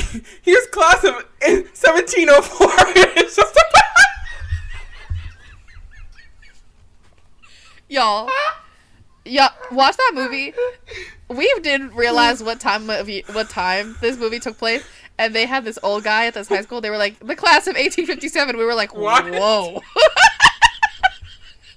That's like old as shit. Is he at 200 years old? It was like the class of 1845. What? We're like, whoa. It's supposed to be 1952. How old is this person? And then we kept going down. We were like, the class of 1543, just a bunch of urns. The class of 1492. It's really bones. Christopher Columbus is like fucking casket. Just yeah. They just bring out a bunch of graves. Yeah. They roll out a bunch of graves. Yeah, that movie's good though. It's a good. It's a really good movie. It's really sad though, and it's really funny how in the movie they just like oppressing a bunch of white people are oppressing another white person. White on white crime. It's like what? Literally, it's like all y'all are white. Like, why are you? I don't know. It's fucking stupid. It's so stupid. Anyway, yes. So back to Benjamin Button. Yes. Yes. But this is another time. This is another time where she said, Benjamin walked in and I looked up at him and it was like something hit me over the head with a bat. Bitch. I wrote that quote down because I was like, that's feral. That's feral. And it's like, again, like, oh my God, I never met anyone like him in my life. I think this woman, I'm going to do a preemptive What Did We Learn? And that is that Julia Roberts, I think, follows her instincts. Yeah. Probably a little too closely. Like, yeah. Girl, you don't even, like, just because I see somebody really hot, like, out in the street, doesn't mean I think I'm going to, like, be with them forever. Forever and ever. What are we doing? What are we doing? And she's so trusting. Like, she sees someone, meets them, and then puts all of her eggs in one basket. And it's like, what the fuck? Bestie. Girl, calm down. And this is the Pisces talking. Girl, calm down. It's not healthy. You're up here. I'm gonna need you to bring it. As someone who sometimes naturally just stays up there, it's not healthy to be up here, bitch. No. This is not for the faint of heart, bitch. Like, I don't choose this life. This life chose me, okay? Like, damn. She takes her gut feelings Yeah. like very, very like seriously. Yeah. And I appreciate that. But that's a preemptive what we learn. Like sometimes you should go with your gut, but other times maybe not. God. Although Benjamin Bratt didn't seem like a bad guy. Mm-hmm. Yeah. Honestly, I think this relationship is a victim of the tabloids. Yeah. And then she says, when she was talking to Oprah Winfrey, she says, we're just ecstatically happy. We're drunk with joy 24 hours out of the day. We're sickening. That is unhealthy. They had a ton of quotes. The two of them both had a ton of quotes. Yeah. From all over of them just saying some corny, lovey-dovey fucking shit about her. Like he said, like, there's no other woman like her. Yeah. And she was like, oh, we're so in love, blah, blah, blah. Like, they were like, it was like head over heels type of thing. And it's just, shit, it's like this, corny and love shit. and it's the type of shit that's unhealthy. Like, oh my God, we're so in love 24 hours a day. Oh, we can't do anything, but we're so joyful. Like, they're obsessed. They're obsessed with each other. And I'm sorry, like, I mean, I've never dated anybody, but like, I think it's kind of weird that you don't fight.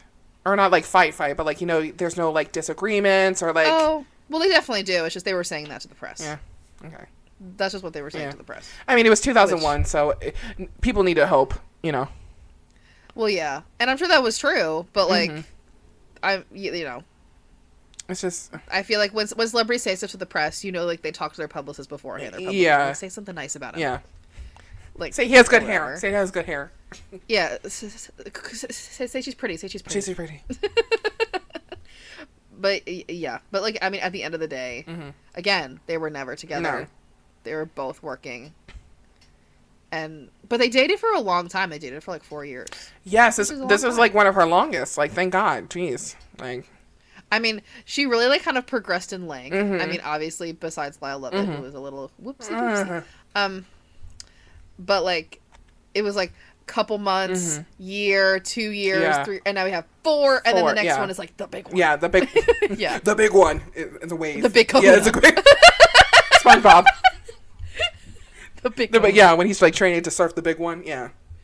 Yeah, very that. Yeah. Let's see. So yeah, after almost 4 years together, the Law and Order actor's publicist confirmed that he and Roberts were no longer together. And then another source said, at this point, they haven't seen each other in months. It's not necessarily over, but it's certainly hit a crisis point. And then I think Bratt told reporters in 2001, we have decided to live our lives according to what the latest tabloid headline is, which is like, he's probably making a joke of whatever. Clearly, every other week in the tabloids, there was some new rumor about them, and I think that's probably what did them in. Yeah, was like the fake drama that the media created, and then like the tabloids and all these headlines. I think like that can really get to you. Yeah, it can. And like the pressure to stay together or the pressure to be the perfect couple, like that's hard for sure. So it's sad because they dated for a really long time. That was like clearly they were feeling it, and it just didn't work out. So, but what do you get? But it's okay because then she met the big kahuna. The big. This kahuna. is the relationship that I named my aloe plant Vera for. I dedicated. For Halloween this year, I want to be Julia Roberts with the aloe vera. Oh my God, we should both do it. We should both do it. Twinning. Let's do that for Halloween. Yeah, aloe vera. So I have an aloe vera plant in my room, and I named it Vera after this moment. And people were just like, "Isn't the plant called aloe vera?" And I was like, "Yeah, but that's you don't get it. You don't get it." Yeah. Shut up. So my aloe plant Vera is named after this moment. Y'all. Yeah.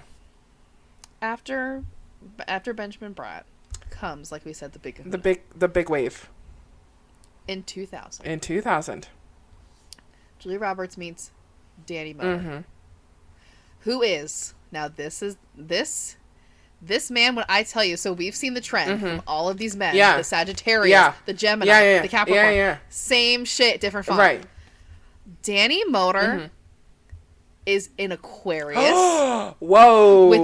With a Cancer moon. Whoa. Left field. We're going left. Whoa, she pulled a Maddie. She took a left in Albuquerque, and and she arrived at an Aquarius on Cancer Moon. Dude, she's a girl. She pulled a Maddie because isn't Sean an Aquarius with like a Pisces moon or something? Yeah, she pulled a Maddie.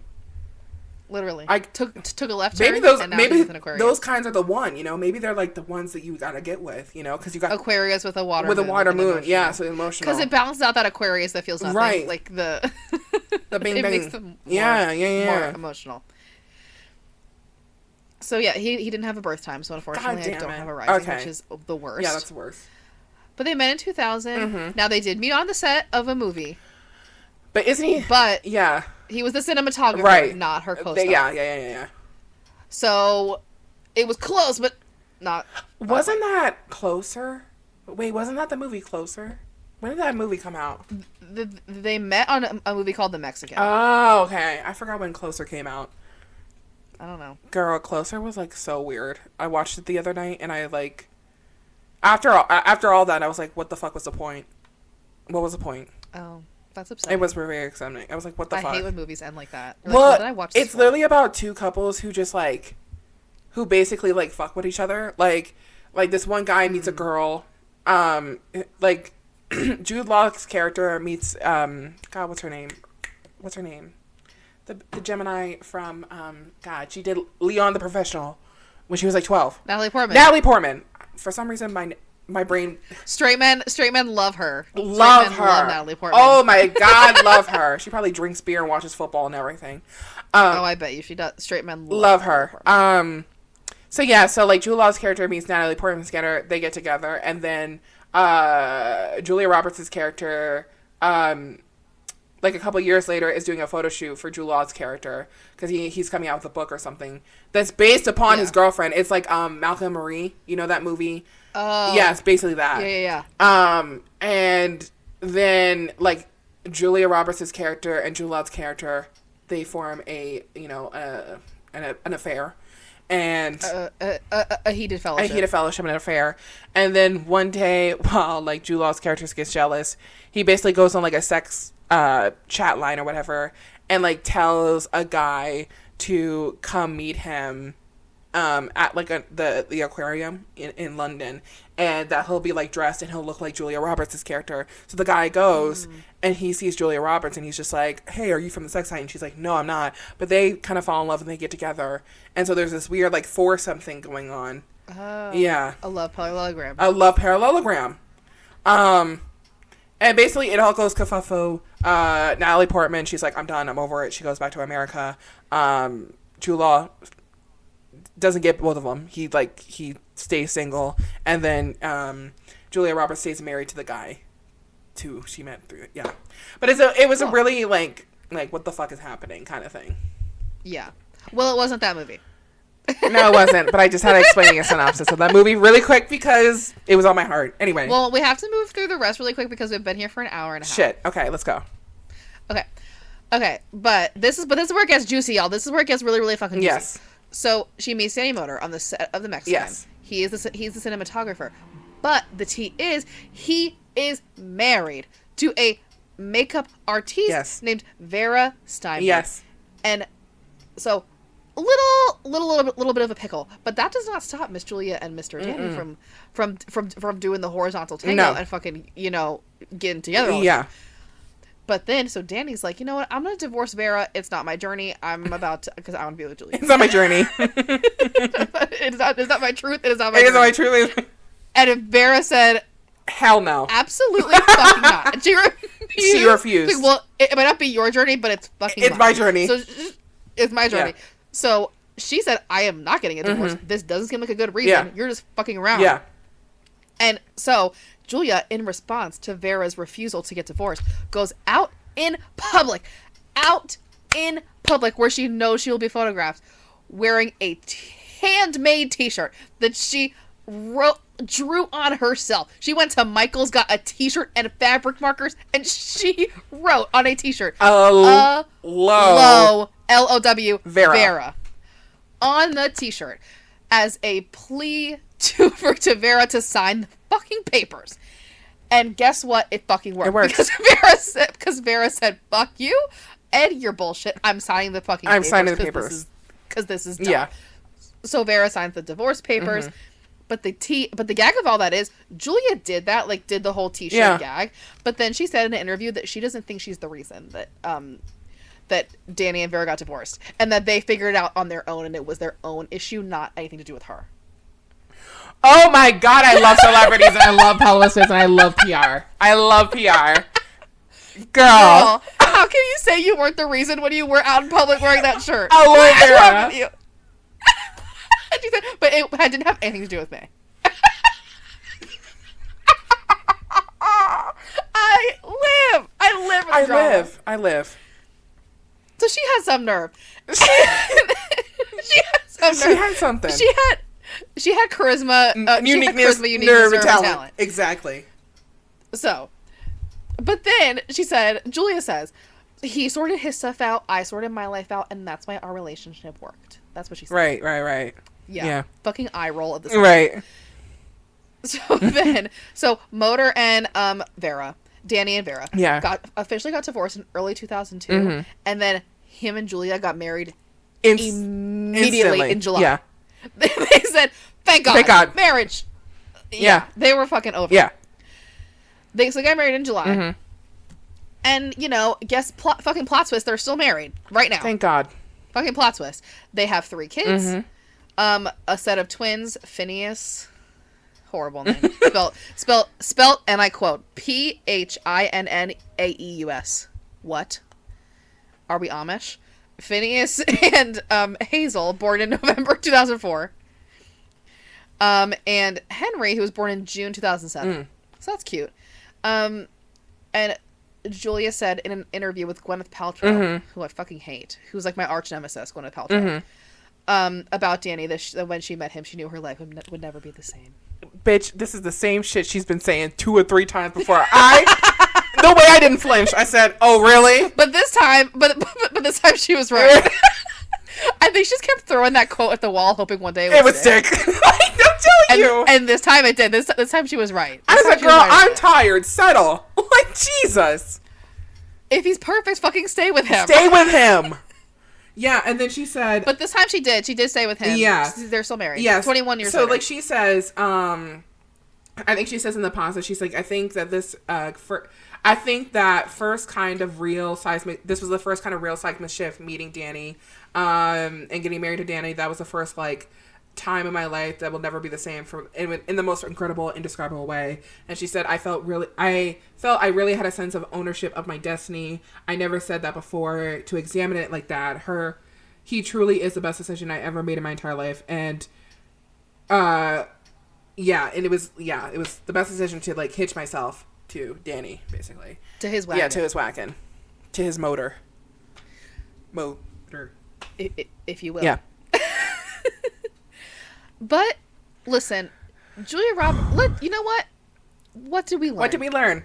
Oh, we needed, like, music. What did we learn? It was like, what did we learn? What did we learn?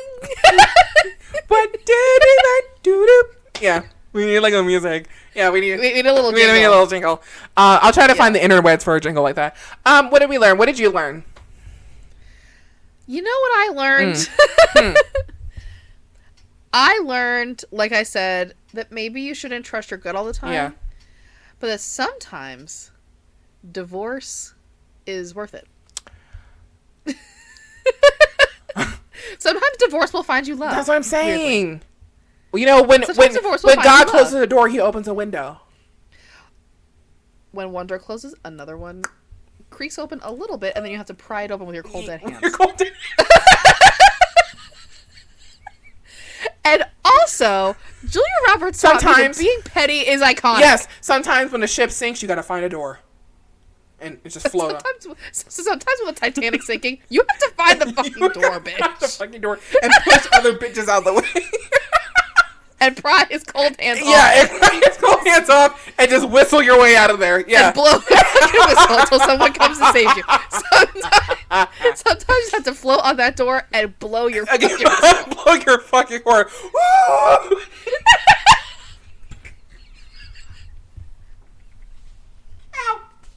Fuck. Oh my god, I just fucked up my hand just now. Okay, and that being petty is iconic. Being petty is so iconic. Being petty is iconic. What did I learn? I learned that this from looking at this made me really be grateful for the time that I've spent being single, because like in this time I have learned so much about myself. I feel a lot more confident within myself. I feel like I've grown up. I feel like I've watched other people fuck up in their relationships, or watched people get rewarded in their relationships. And I've been feeling this way recently, not even just because of this situation, but this really sealed the deal for me. But like, it is really truly a gift to be single for this long. It really is. Like, you get to experience so much and be so introspective about other people's lives that you really wouldn't get if you were fucking doing this shit and you were serial dating, It can feel like a lot of wasted time, yes. Even though it's not. It can feel that way, and because like being single this long, it's like this is such valuable time spent with yourself that you will never have again. Yeah. And now you know what you want. Yeah. Like now you have a much better idea of what you want. Mm-hmm. You can avoid the pain of going through what Julia Roberts went through. Yeah. Like heartbreak after heartbreak after heartbreak, yeah. Even though she seemed like the one that was breaking hearts out here. But like, she experienced a lot of endings. Yeah. And, we only have beginnings. And we only have beginnings. Yeah. And that's a beautiful thing. And that's a beautiful thing. I really truly cherish, like, if you're out there and you're like, fuck, and you just got broken up with, or you broke up with somebody, bitch, sometimes being single is truly a gift. It really is. Even though as aggravating and as disheartening and painful as it might be. Because, bitch, I know. Girl, I know. Okay? We both do. We both do. Okay? I know. But it is really a beautiful gift to... And it's valuable. It's really valuable. It's very, very valuable. Like, while people are, getting married at this time, it might end up in marriages that are, like, really hurtful or really, unhealthy and toxic.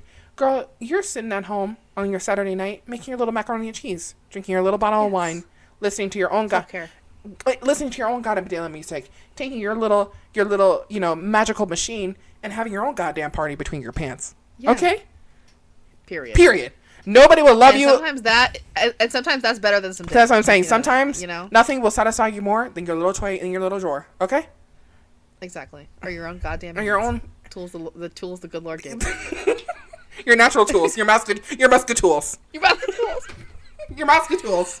Also, if you feel like Julia and you are stuck in a rut of Geminis and Sagittarius and Capricorns, if you are stuck in that rut, girl, you will come out on the other side. Yes. Julia came out on the other side of that rut, and she found her Aquarius. Yes, and that's the thing. She found it. Aquariuses are redeemable. You just have you got to pair them with water. You got to pair them with a water moon or something. Just get them. But like, just in general, if you feel like you're stuck in a rut, just know that there's a light at the end of the tunnel. Yes. Like Julia Roberts, she was stuck in that rut. She was stuck in this like none of these relationships are sticking. Yes. None of it is working. Yes. I don't know what else I have to do. Yeah. Girl, the good thing, the forever thing. It's just on the other side. It's just on the other side. Okay. It's fine. And you'll make it over. And you'll make it there. You'll make it there. And this is the thing too that I've learned is like the thing is like about growing up and stuff and about those bad boys is just like, especially when you have friendships and when you have people who love you, you know what it is to be loved in a genuine way. So it's like in a real way. Like I know that you love me and Maddie loves me and my other friends love me and my mom loves me and my family love me and it's like I have experienced genuine love from people. Like, I know what it is when a person wants to give time and effort and rides and hospital bills to me. Yes. And I do. Oh. That's for another day. I mean, we've already talked about it, whatever.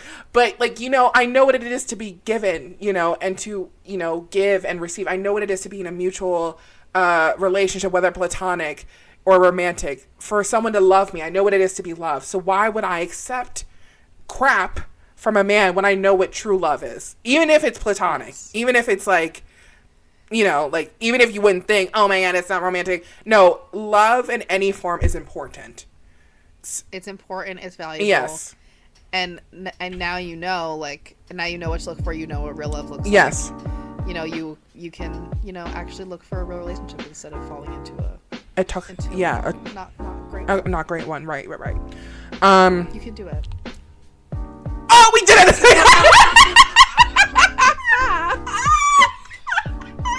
For our audio listeners, we just put up our fists and allies. In the same time. You said... At the same time. You can do it. Thank you, Julia Roberts, for all of these valuable life lessons. Thank you so much for Julia Roberts. I love you so much, bitch. You really fucking did that. And you deserve true. And we love you, and we stand you. We're going to be you for Halloween this year. We really are. Aloe Vera, bitch. Aloe Vera. Also, girl, Vera, that is our Halloween costume. Also, I have not seen or heard from Vera ever since that happened. She signed the pictures and just dipped. Vera found dead. Vera found dead. Like... From too much slayage. I'm telling you, like... She got filleted. She got filleted. Yeah. And those pictures are so iconic. Y'all gotta Google them if you haven't seen them. Yes, please. She clearly is setting herself. She called those paparazzi. She said, "Take pictures of me at this fucking cafe at 2:37 p.m. Be there or be fucking be square." fair. And she showed up with that t-shirt and a blazer and this sickening little flip phone. Yeah. She said. And she was just like, and she said, "Hello." Get on, Steve. Yeah. She was at the with the aloe vera. It's so iconic. Yeah.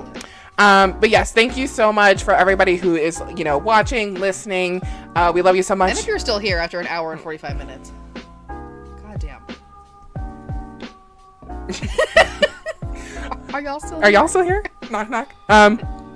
But yeah, thank you so much. Catch us on, wherever you get your podcasts. Give us a good like or, follow or whatever you want to do. Like and subscribe. We'll be back next week with some other bullshit. I don't really know. Like, we never plan it. Yes, whatever. Give us a good rating on Apple Podcasts or, like I said, wherever you get your podcasts. And we'll be back next week with more shit. God bless. God bless. Thank you. Love you. Thank y'all. Bye. Love you.